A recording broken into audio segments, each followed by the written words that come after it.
നമസ്കാരം, ജന്മഭൂമിയിലേക്ക് സ്വാഗതം. വലിയ ഇഞ്ചോടിഞ്ച് തെരഞ്ഞെടുപ്പാണ് നടക്കാൻ പോകുന്നത് എന്ന മൂഢസ്വർഗത്തിൽ കഴിയുകയാണ് ഇന്ത്യ സഖ്യം. കേരളത്തിലെ മാധ്യമങ്ങൾ കാണുന്ന ഏതൊരാൾക്കും അങ്ങനെ ഒരു പ്രതീതി ഉണ്ടായില്ലെങ്കിലേ അതിശയമുള്ളൂ. ഒരു കടുത്ത മത്സരം നടക്കാൻ പോകുന്നു എന്ന പ്രതീതി ഇല്ലെങ്കിൽ ചാനലുകൾ ആരും കാണില്ല എന്നതുകൊണ്ടാണിത്. എന്നാൽ സത്യത്തിൽ ഇന്ത്യൻ തെരഞ്ഞെടുപ്പ് ചരിത്രത്തിൽ തന്നെയുള്ള ഏറ്റവും ഏകപക്ഷീയമായ തെരഞ്ഞെടുപ്പാണ് നടക്കുന്നത് എന്നതാണ് യാഥാർത്ഥ്യം.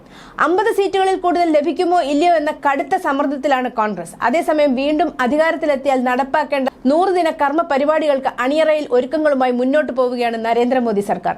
ലോക്സഭാ തെരഞ്ഞെടുപ്പ് പുരോഗമിക്കവേ എൻഡിഎക്കും മോദിക്കും അനുകൂല തരംഗമാണ് എവിടെയും ദൃശ്യമാകുന്നത്. ഈ സാഹചര്യത്തിലാണ് അധികാരത്തിലെത്തിയാൽ ഉടൻ നടപ്പാക്കേണ്ട 100 ദിന കർമ്മ പരിപാടികൾ അന്തിമ രൂപം നൽകുന്നത്.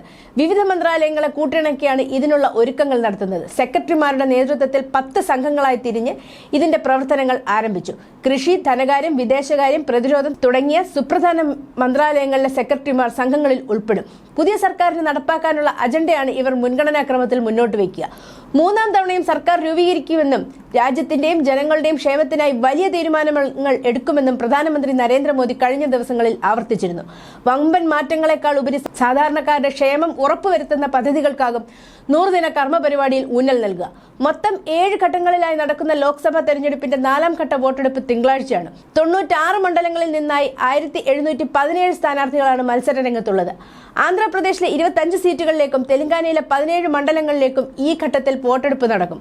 ഉത്തർപ്രദേശിലെ 13, മഹാരാഷ്ട്രയിൽ 11, പശ്ചിമ ബംഗാളിൽ 8, മധ്യപ്രദേശിൽ 8, ബീഹാറിൽ 5, ജാർഖണ്ഡ്, ഒഡീഷ എന്നിവിടങ്ങളിൽ 4 വീതവും ജമ്മു കാശ്മീരിലെ 1 സീറ്റിലും വോട്ടെടുപ്പ് നടക്കും.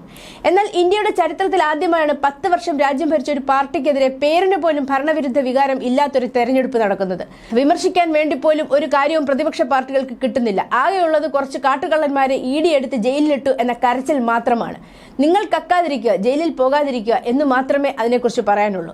വികസനത്തിന്റെയും സുരക്ഷിതത്വത്തിന്റെയും കാര്യത്തിൽ ഒരു വിട്ടുവീഴ്ചയുമില്ലാതെ രാജ്യത്തെ മുന്നോട്ട് കൊണ്ടുപോവുക എന്ന ലക്ഷ്യത്തോടുകൂടി മാത്രം ഭരിക്കുന്ന പ്രധാനമന്ത്രി നരേന്ദ്രമോദിയുടെയും BJPയുടെയും 7 അയലത്ത് വയ്ക്കാൻ പര്യാപ്തമായ ഒന്നും തന്നെ പ്രതിപക്ഷ പാർട്ടികൾക്ക് മുന്നോട്ട് വയ്ക്കാനില്ലാത്ത സാഹചര്യത്തിൽ തെരഞ്ഞെടുപ്പ് ഏകപക്ഷീയം ആയില്ലെങ്കിലേ അത്ഭുതമുള്ളൂ. News desk, Janmabhumi.